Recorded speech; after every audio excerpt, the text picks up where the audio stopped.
Hi, my name's Vicky and we would like to welcome you to this online collab. I am here today with Josh. Hello. And with Kris. Hello. And we wanted to talk to you today about a really fun creative highlight that we have worked on in our church this year, which we called Sunday Night at the Movies. As you can imagine, this was where we had our pastors pick popular movies that they preached from the themes, from the values, from the storyline of those movies. And we were privileged enough to be able to create a lot of the creativity that went along with that. We did it over 6 weekends, Sunday night services. For us here in Australia, we found it incredibly successful. Across all of our 34 campuses in Australia, we had a massive increase in attendance, salvation, really good feedback from all of our campuses. So we thought this might be really interesting for you. What I thought we could do first up is just show some photos so that you can see a little bit about what we're talking about. We did some really fun movies. We kicked it off with Robert.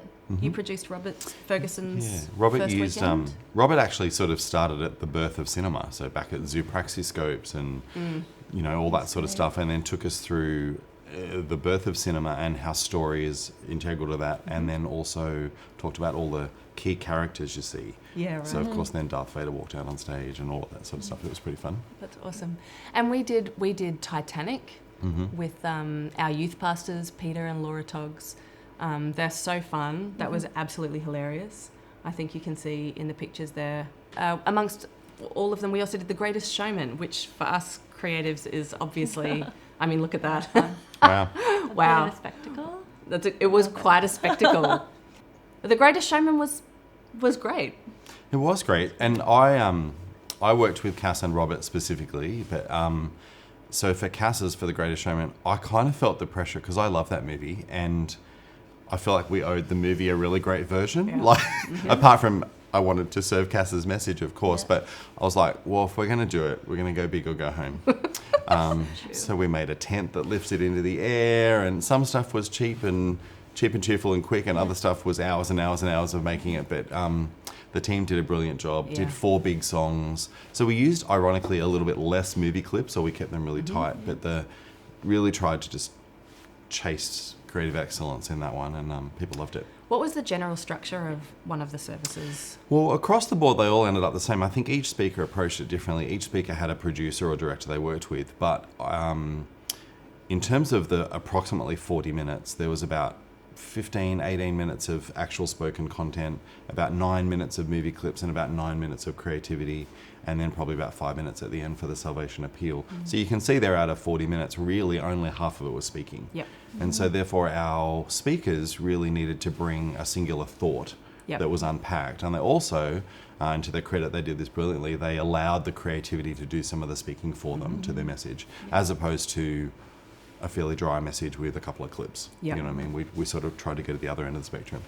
And over each of the 6 weekends, each preacher or message had approximately 3 or 4 musical items interspersed amongst the film clips. But in addition to the musical items, we had stage sets and we had screen images. Stage sets and screen images. I think the key to that is really to help bring a bit of wonder. So when they're walking in the room, right away we're building wonder of what's going to happen tonight. Because when you build expectation, I think it opens the hearts to receive the message.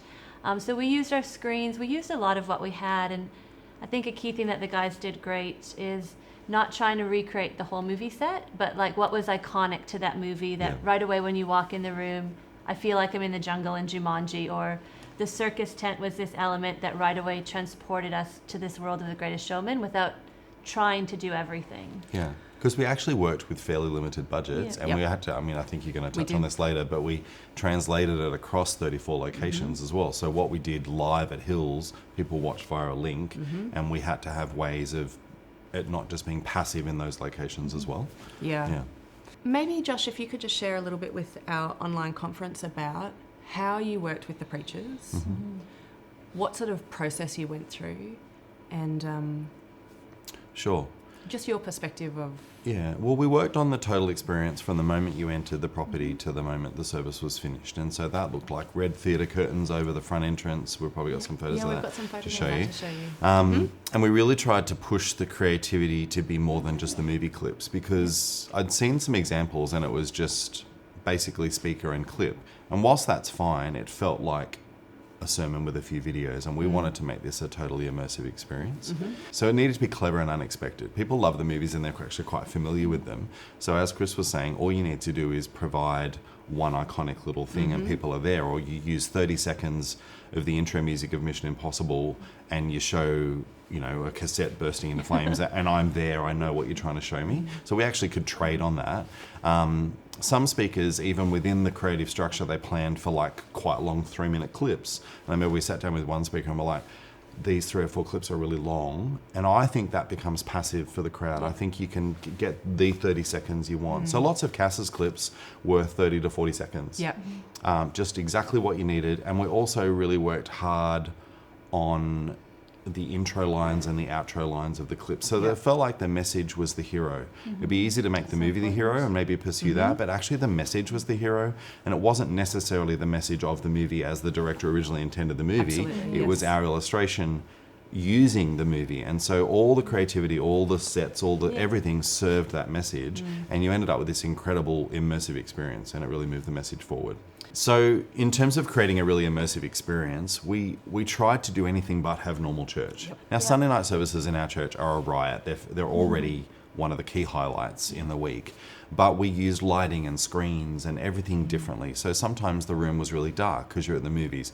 Other times you lit the crowd solid red, not a full floodlit stage. We moved the speaker around the room the whole time. So sometimes Robert was on stage next to a prop, and then you'd go to a clip for 40 seconds and then you come back up on lighting and he's sitting in the crowd. Church where anything can happen, and it probably will.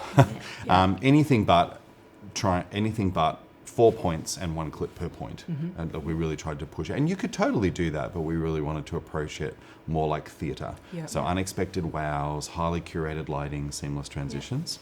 For us here in Australia, we did this through the month of August. So for us, this is winter.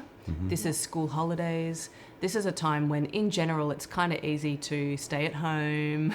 Well, it's also the time in our church, like Brian's always put a highlight, Pastor Brian Houston's always put a highlight in August because it's straight after Hillsong Conference. And so for us, we have 4,000 or 5,000 volunteers, plus our staff and students and all that sort of stuff, who's so into making conference great. So true. Just naturally and humanly, I think people like a little bit of a break. And so August used to be a bit down on attendance and that many, many years ago. And so making the special moment special, or, you know, all those sorts of things. Making it hugely attractive for someone to come to church. And really easy to invite friends to. Feel safe, So and invitable. it's familiar, which I think is really lovely.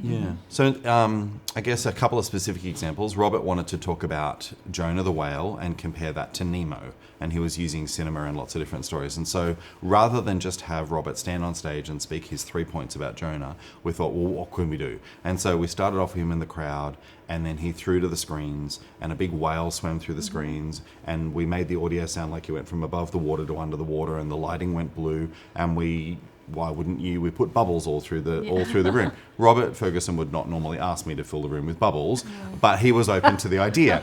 But then Robert walked out into the centre of the room, stood on the B stage. It felt like it was in the belly of a whale. We kept the underwater sounds going, and he taught his 3 points from out there. So that's just a little example of how to be immersive.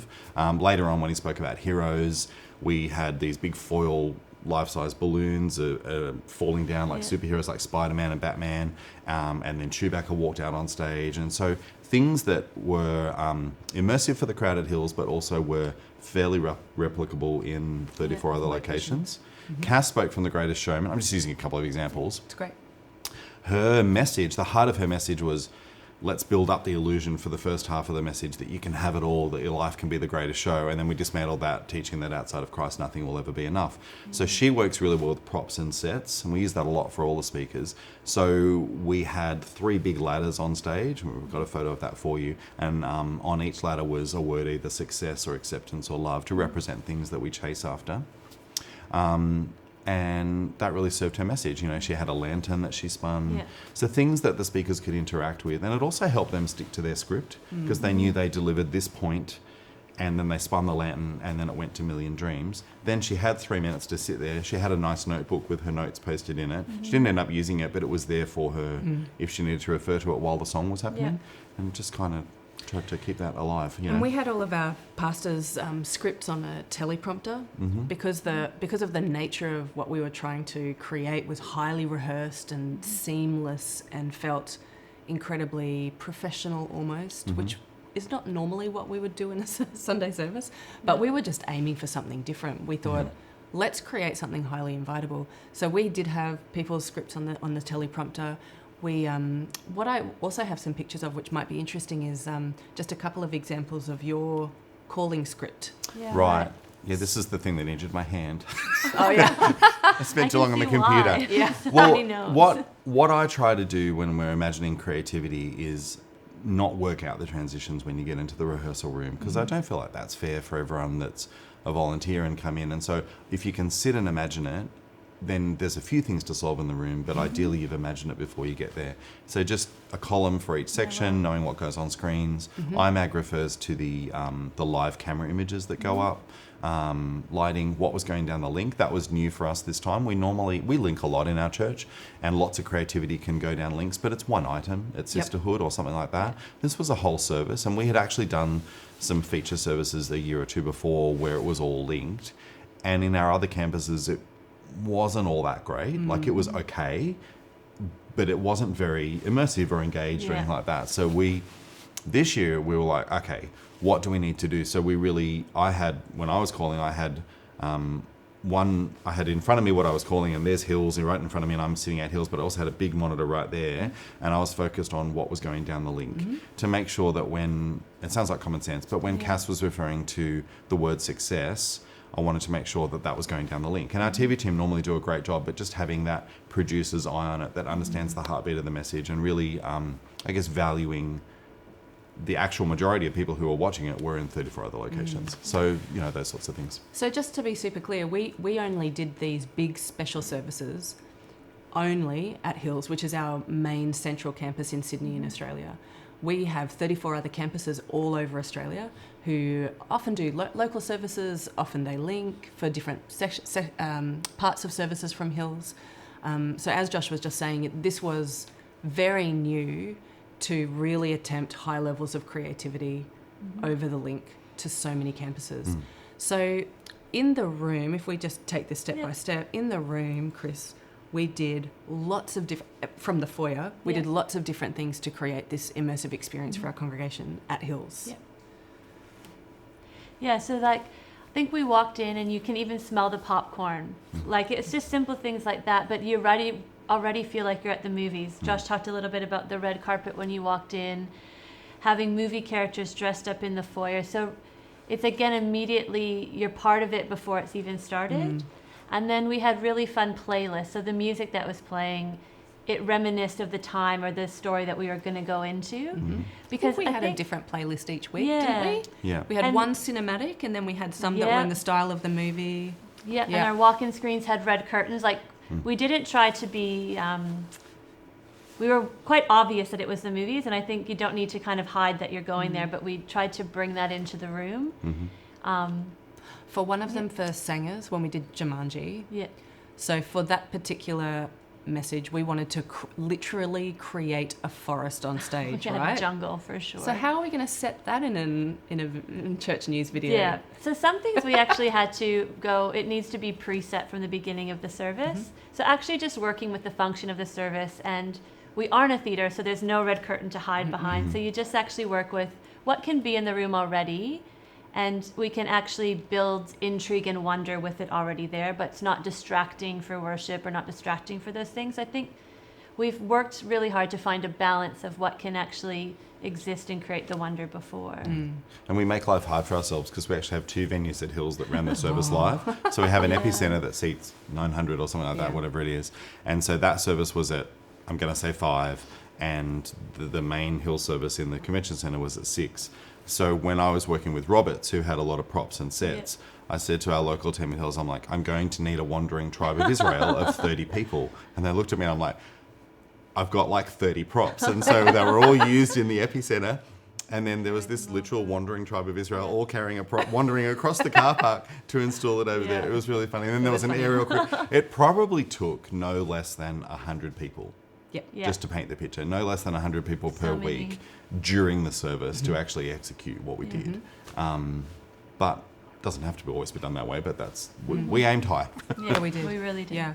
I think just to refer to a website that we use. Yeah. So when it comes to licensing, please get your own legal advice. I'm not a lawyer, but working with our own legal department and area, there's a website called screenview.com. I think it's screenvue.com.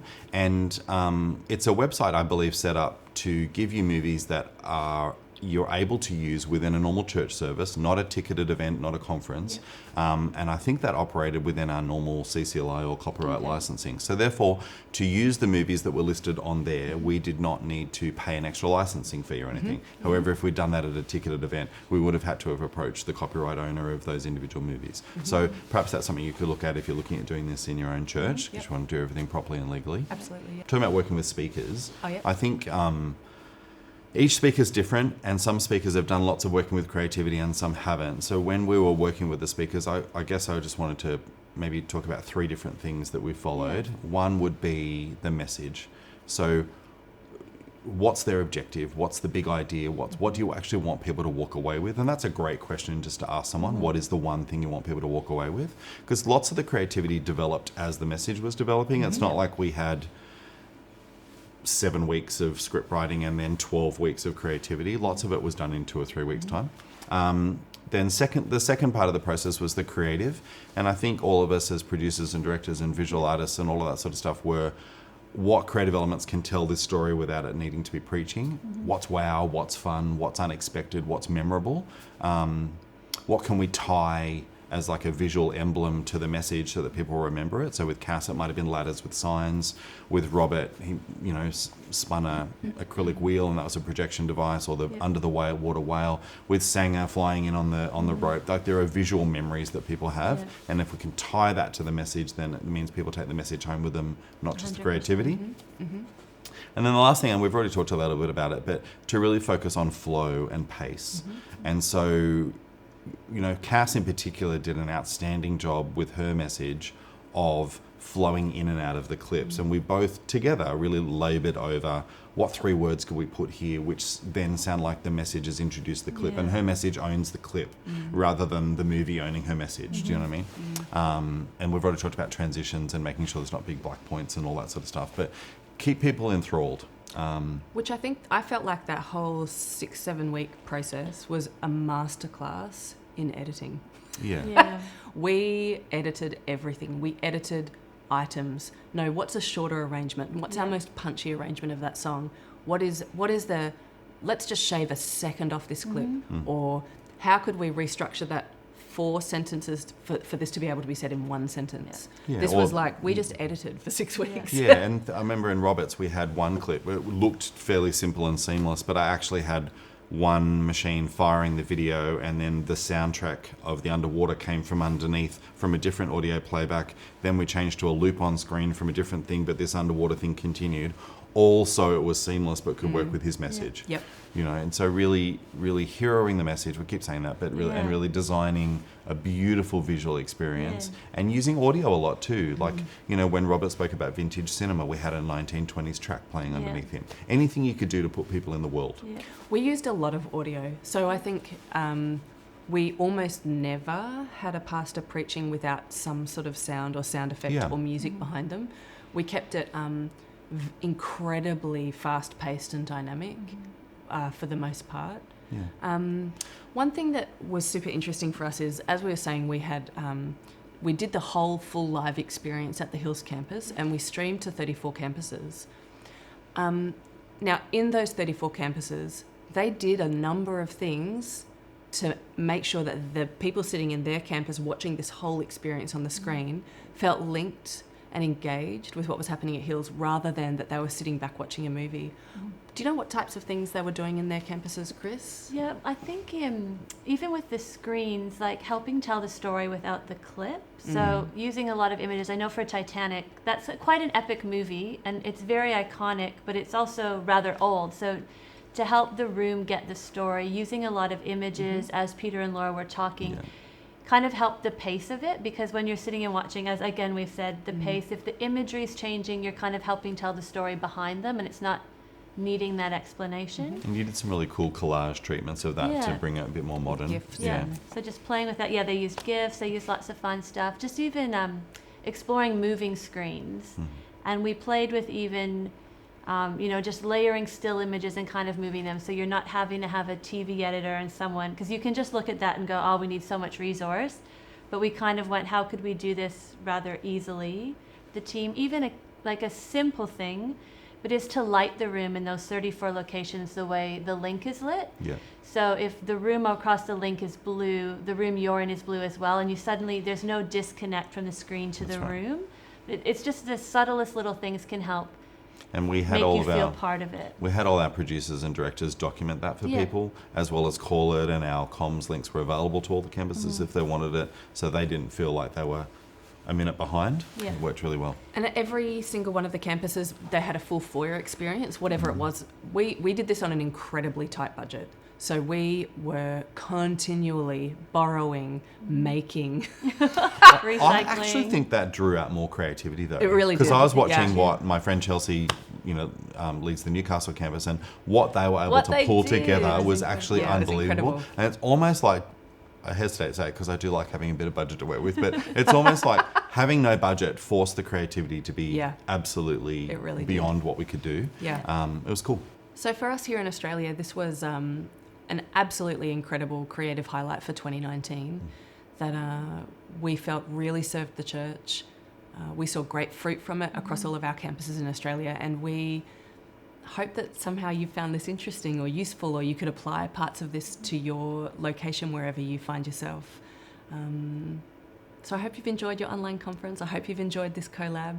Thank you for joining in with us on it, and see you around. Bye. Bye.